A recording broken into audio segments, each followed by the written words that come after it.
ओम शांति। मधुबन मुरली 2023 सितंबर 12। बाबा का आज का महावाक्य है, मीठे बच्चे, तुम्हें 100% सर्वगुणों में संपन्न बनना है। दिल दर्पण में देखना है कि हम कहाँ तक पावन बन चुके हैं। बाबा का आज का प्रश्न है, तुम बच्चे कौन सा उत्सव रोज मनाते हो और मनुष्य कौन सा उत्सव मनाते हैं? बाबा का आज का उत्तर है, तुम दैवी धर्म की स्थापना का अर्थात भारत को स्वर्ग बनाने का उत्सव रोज मनाते हो। रोज तुम्हें मनुष्य को देवता बनाने की सैपलिंग लगानी है। वे मनुष्य तो जंगल के कांटों की सैपलिंग बनाते और नाम देते हैं वनोत्सव। तुम कांटों से फूल बनाने का उत्सव रोज मनाते हो। तुम्हारे जैसा उत्सव और कोई मना नहीं सकता। गीत है, मुखड़ा देख ले प्राणी। विस्तार। ओम शांति। ये किसने कहा?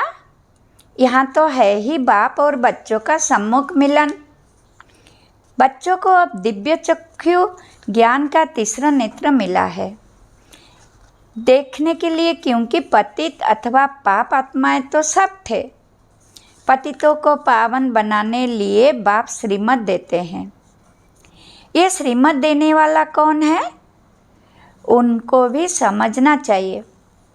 वही बोलते हैं आत्माओं को। आत्मा जानती है मैंने इस शरीर से अच्छे कर्म किए हैं या बुरे कर्म किए हैं। बाबा तुम बच्चों को समझ देते हैं। ये तो जरूर है सब पतित थे।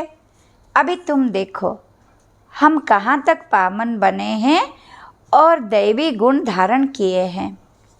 दैवी गुण धारण कराने वाला है सर्वगुण का सागर बाप।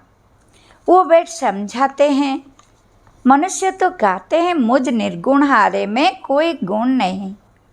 खुद कहते हैं हमारे में गुण नहीं है। अब तुम बच्चों को फिर 100% सर्वगुण संपन्न बनना है। कहते हैं अपने दिल दर्पण में देखो। जब सर्वगुण संपन्न बनेंगे तभी तुम श्री लक्ष्मी व श्री नारायण को वर सकेंगे। पहले पहले तो बाप का परिचय देना चाहिए। ऐसा जो बेहद का बाप है जिसके लिए गाते हैं तुम माता पिता, उस परम पिता की बड़ी महिमा है। कहते हैं शिवाय नमो। अब वो तो स्वर्ग का रचयिता है। जरूर हमको बाप से स्वर्ग का वर्षा देने का हक है। बेहद के बाप का वर्षा स्वर्ग की बादशाही है जो हमको देते हैं। भारत को स्वर्ग की बादशाही थी, अभी नहीं है। जरूर बाप से ही मिली थी। भारत ही सचखंड बनता है। सच शिव बाबा का ये जन्म स्थान है। ये कोई नहीं जानते। शिवरात्रि गाई जाती है, वो कौन सी? श्री कृष्ण की भी रात्रि, शिव की भी रात्रि दिखाते हैं। श्री कृष्ण का तो माँ के गर्भ से जन्म हुआ है। शिव बाबा के लिए जन्माष्टमी तो वास्तव में नहीं कहेंगे। शिव बाबा आते ही तब है जब ब्रह्मा की रात होती है। रात के बाद दिन अर्थात कलियुग का अंत और सतयुग की आदि होती है। इसको कहा जाता है घोर अंधियारी। ये बेहद की बात हो गई। हद की रात तो होती ही है, परंतु कलियुग अंत को घोर अंधियारा कहा जाता है। ज्ञान अनजान सतगुरु दिया। सतगुरु ज्ञान सूर्य बाप को कहा जाता है। पहले पहले तो बाप और वर्षे का परिचय देना है। समझो कोई बादशाह को बच्चा नहीं है, किसी गरीब के बच्चे को गोद में लेता है तो बच्चा दिल में जानता है ना कि गरीब था। अब मैं बादशाह का बच्चा हूँ। तुम भी जानते हो हम रावण का बनने से बहुत गरीब कंगाल बन गए हैं। अभी हम बेहद के बाप के बने हैं। उनसे हमें स्वर्ग का वर्षा मिलता है। ये अच्छी तरह परिचय देना है और फिर लिख कर लेना है।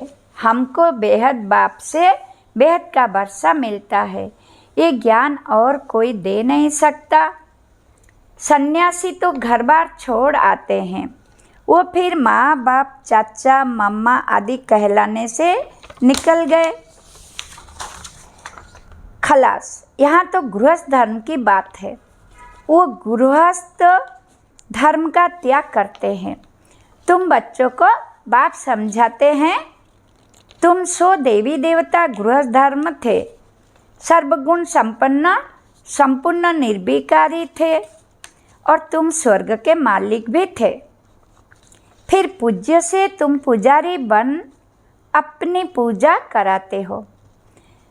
जब तुम पूज्य सो देवी देवता हो तो तुमको वहाँ पूजा करने की दरकार नहीं है।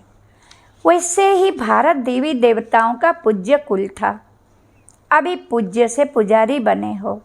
फिर तुम बच्चों को पुजारी से पूज्य देवी देवता बनना है, इसीलिए ही गाया जाता है, आपे ही पूज्य आपे ही पुजारी।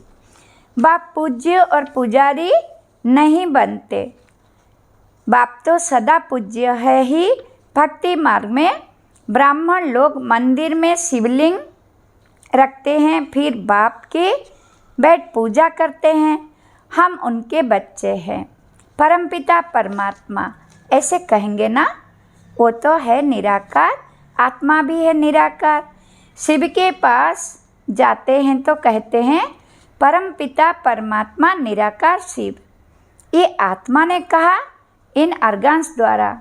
अभी तुम बच्चे ये भी जान गए हो कि जो अच्छे कर्तव्य करके जाते हैं तो उन्हों की महिमा की जाती है। अभी तुम माता पिता उस निराकार को ही कहते हो। तुम्हारी सहज राजयोग और ज्ञान की शिक्षा से हम सुख घनेरे पाएंगे, उसके लिए तुम पुरुषार्थ कर रहे हो। कितनी सहज बात है। तुम प्रजापिता ब्रह्मा के बच्चे बिके प्रैक्टिकल में हो, सम्मुख बैठे हो। शिव बाबा और ब्रह्मा बाबा दोनों के सम्मुख हो। शिव बाबा को अपना शरीर तो है नहीं, तुम जानते हो। शिव बाबा इनके मुख द्वारा राजयोग सिखला रहे हैं। श्री कृष्ण तो छोटा बच्चा है, वो कैसे कहेगा कि देह सहित देह के सभी संबंधों को भूलो, अपने को आत्मा समझो। ये श्री कृष्ण तो कह ना सके, ये तो बाप भी कह सकते हैं। तो वो बड़ी भूल हुई है। लक्ष्मी नारायण से लेकर यथा राजा रानी तथा प्रजा, उन सबको तो सुख मिला हुआ था। वही सब 84 जन्म ले तम प्रधान बने हैं। मूल लक्ष्मी नारायण हुए ना। यथा राजा रानी तथा प्रजा, अभी फिर तुम आकर शूद्र से ब्राह्मण बने हो। ये तुम्हारा लीप जन्म है। लीप कहा जाता है धर्माओं को। तुम जानते हो हमारा ये ईश्वरीय जन्म है। दिन प्रतिदिन बाबा नई नई पॉइंट समझाते रहते हैं। जहाँ तक जीना है अंत तक तुमको पढ़ना है। पॉइंट्स निकलती रहेगी, एंड होती जाएगी, ऐड होती जाएगी। ज्ञान यज्ञ भी अंत तक चलना है। रुद्र यज्ञ रचते हैं, मिट्टी के शालिग्राम बनाकर उनकी बैठ पूजा करते हैं। आत्मा की पूजा होती है। तुम जीवात्मा ने ही भारत को सिरताज बनाया है, तो आत्माओं की पूजा करते हैं। परमपिता परमात्मा बाप के साथ तुम भी सर्विस कर रहे हो, तो शिवलिंग के साथ शालिग्राम भी बनाते हैं। तो मुख्य पहले बाप का परिचय देना है। शिव बाबा ने जन्म लिया, परंतु माता के गर्भ से थोड़े ही जन्म लेते हैं। वो है ही निराकार। जैसे कोई शरीर छोड़ देता है, फिर उनकी आत्मा को बुलाते हैं श्राद्ध खाने के लिए, तो आत्मा को खिलाते हैं ना। आत्मा ही खाद लेती है, स्वाद लेती है। कड़वा मीठा दुख सुख ये आत्मा को भासता है। आत्मा में ही संस्कार है। आत्मा को सुख व दुख सब भासता है, जबकि शरीर है। बाबा ने समझाया है सजा कैसे मिलती है। सूक्ष्म शरीर भी नहीं, स्थूल शरीर धारण कराए सजा देते हैं। गर्भ जेल में सजा खाते हैं, त्राही त्राही करते हैं, बस मुझे बाहर निकालो। गर्भ महल का भी मिसाल दिया हुआ है, बाहर निकलने नहीं चाहते थे। ये दृष्टांत है, सतयुग में गर्भ भी महल बन जाता है, वहाँ कोई पाप होता नहीं। अभी तुम जानते हो पतित कैसे हुए हैं, नाम ही है अजामिल जैसे पतित। बहुत पाप करते हैं, पावन माना निर्विकारी, मूल बात ही विकार की ही है। इसीलिए पावन बनने के लिए सन्यासी घर बार छोड़ देते हैं, तो उनको महात्मा कहते हैं। मनुष्य सब पतित है, इसीलिए गाते रहते हैं पतित पावन सीताराम, रघुपति राघव राजा राम। अब राजा राम तो शिव बाबा को नहीं कहेंगे, राम परमपिता परमात्मा को कहा जाता है। राजा राम नहीं, मैं तो राजा महाराजा बनता नहीं। श्री लक्ष्मी महारानी नारायण महाराजा तुम बनते हो, हम नहीं। मैं तो निराकार पुनर्जन्म रहित हूँ। शरीरधारी जो है वो सब पुनर्जन्म लेते रहते हैं। बाप कहते हैं मैं हूँ निराकार, मुझे भी प्रकृति का आधार लेना पड़ता है। मैं गर्भ में प्रवेश नहीं करता हूँ, मैं इनमें प्रवेश करता हूँ। ये अपने जन्मों को नहीं जानते हैं। बाप बैठ समझाते हैं तुम सो देवी देवता थे, फिर शूद्र बने, अभी तुम सब ब्राह्मण बने हो। मैं तुमको समझाता हूँ, तुम अपने जन्मों को नहीं जानते। जो ब्राह्मण बनेंगे वही आकर समझेंगे। बाप कहते हैं इस प्रकार तुमने 84 जन्म पूरे किए हैं। कहा जाता है 21 पीढ़ी का वर्षा, बेहद का बाप बेहद सुख का वर्षा देंगे ना। लौकिक बाप से तो अल्पकाल का सुख मिलता है, अमर लोक में आदि मध्य अंत सुख है, यहाँ आदि मध्य अंत दुख है। तुम पार्वतियों को अमरनाथ शिव बाबा अमर कथा सुनाते हैं, सत्यनारायण की कथा भी वो सुनाते हैं। ज्ञान का तीसरा नेत्र देने की कथा है। भारतवासी सदा सुखी थे, बहुत पवित्र थे। पवित्रता हेल्थ वेल्थ थी। कभी कोई बीमार नहीं पड़ते थे। नाम ही है स्वर्ग। भारत प्राचीन स्वर्ग था और कोई धर्म खंड आदि वहाँ नहीं था। झाड़ का थूर तो होगा ना, थूर में कौन रहते थे? बराबर देवी देवताओं के चित्र है, वो था फाउंडेशन। परंतु अपने को देवी देवता धर्म वाले कहलाते नहीं। अभी उन्होंने राजधानी स्थापन हो रही है। तुम सतयुग का राधे कृष्ण का जोड़ा बन सकते हो। आओ तो हम आपको समझाएं। तुम सच सच स्वर्ग का प्रिंस कैसे बन सकते हो? इस समय तो सब पतित है, कोई भी युक्ति से लिख सकते हो। कहते हैं सब धर्म मिलकर एक हो जाए, परंतु ये कैसे हो सकता?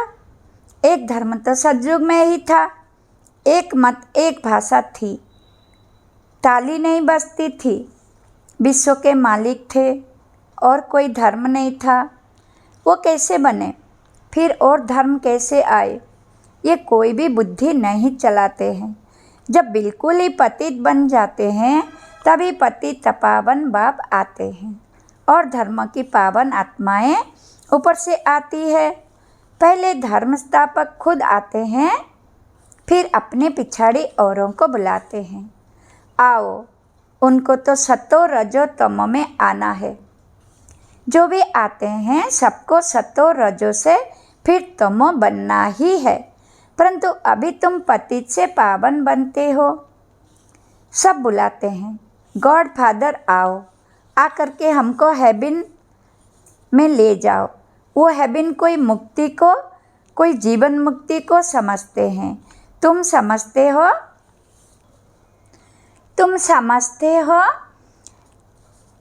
हेबिन जीवन मुक्ति को कहा जाता है। तुम्हारा सैपलिंग लग रहा है, वो फिर जंगल के कांटों का सैपलिंग लगा रहे हैं। रात दिन का फर्क है। उनका भी उत्सव मनाते हैं। वनोत्सव झाड़ लगाने के लिए उत्सव मनाते हैं। तुम दैवी धर्म स्थापना का अर्थात भारत को स्वर्ग बनाने का रोज उत्सव मनाते हो। रोज मनुष्य से देवता बनाने का पुरुषार्थ करते हो। कांटों से फूल बनाना ये तुम्हारा रोज का उत्सव होता है। बागबान फिर जरूर इतना इनाम भी देंगे। बच्चों ने गीत सुना। हे प्राणी, अपने दिल दर्पण में देखो। तुम स्वर्ग के देवी देवता बनने अथवा लक्ष्मी को वरने लायक बने हो। कोई अवगुण तो नहीं है। भल तूफान तो खूब आएंगे। माया छोड़ती कोई को नहीं है। बड़े बड़े दीपकों को भी बुझा देती है। उल्टे सुलटे संकल्प तो खूब बार करेंगे। मजबूत रहना है, इसमें मुरझाने की बात नहीं है। बाप से योग तोड़ नहीं देना है। सबका खिवैया वो बाप है। विषय वैतरणी की बड़ी खाड़ी है, उसे तुम योग बल से पार करते हो। विषय सागर से पार होकर तुम क्षीर सागर में चले जाएंगे। विष्णु का राज्य क्षीर सागर में है, अर्थात घी की नदी बहती है। ये तो घासलेट की रक्त की नदियाँ बहती है। तुम बच्चे जानते हो, शिव बाबा की श्रीमत से हम शिवालय में जा रहे हैं, जहाँ हम सदैव सुखी रहेंगे। तुम सदा सुखी थे, माया ने दुखी बनाया है। गृहस्थ व्यवहार को अधर्मी बना दिया है, वहाँ है गृहस्थ व्यवहार धर्मी। अभी तुमको बाप श्रेष्ठाचारी दैवी गृहस्थ धर्म वाला बना रहे हैं। पहले पहले मुख्य है बाप का परिचय। तुम बाप का बनने से स्वर्ग का मालिक बन सकते हो। ये तो दुखधाम है। तुम स्वर्ग में जाते हो वाया मुक्तिधाम, इसीलिए शिवपुरी विष्णुपुरी को याद करो। याद करते करते अंतमति सोगति हो जाएगी।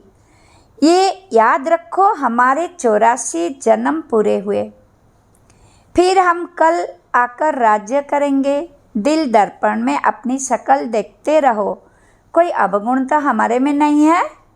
अच्छा, मीठे मीठे सिखिलदे बच्चों प्रति माता पिता बाप दादा का याद प्यार। Good morning.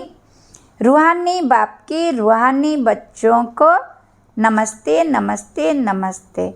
हम बच्चों को भी बाप दादा को याद प्यार, गुड मॉर्निंग, नमस्ते नमस्ते नमस्ते। धारणा के लिए मुख्य सार नंबर 1, योग बल से विषय वैतरणी की बड़ी खाड़ी को पार करना है। उल्टे संकल्प में मुरझाना नहीं है, मजबूत रहना है। नंबर 2, पूजनीय बनने के लिए बाप के साथ भारत को सिरताज बनाने की सेवा करनी है। वरदान, ट्रस्टी बन लौकिक जिम्मेदारियों को निभाते हुए अथक रहने वाले डबल लाइट भव।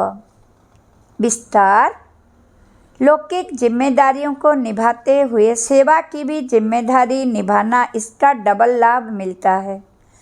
डबल जिम्मेदारी है तो डबल प्राप्ति है, लेकिन डबल जिम्मेदारी होते भी डबल लाइट रहने के लिए स्वयं को ट्रस्टी समझकर जिम्मेदार संभालो तो थकावट का अनुभव नहीं होगा। जो अपनी गृहस्थी अपनी प्रवृत्ति समझते हैं उन्हें बोझ का अनुभव होता है। अपना है ही नहीं तो बोझ किस बात का। स्लोगन, सदा ज्ञान सूर्यों के सम्मुख रहो तो भाग्य रूपी परछाई आपके साथ रहेगी। ओम शांति। धन्यवाद। शुक्रिया शुक्रिया शुक्रिया।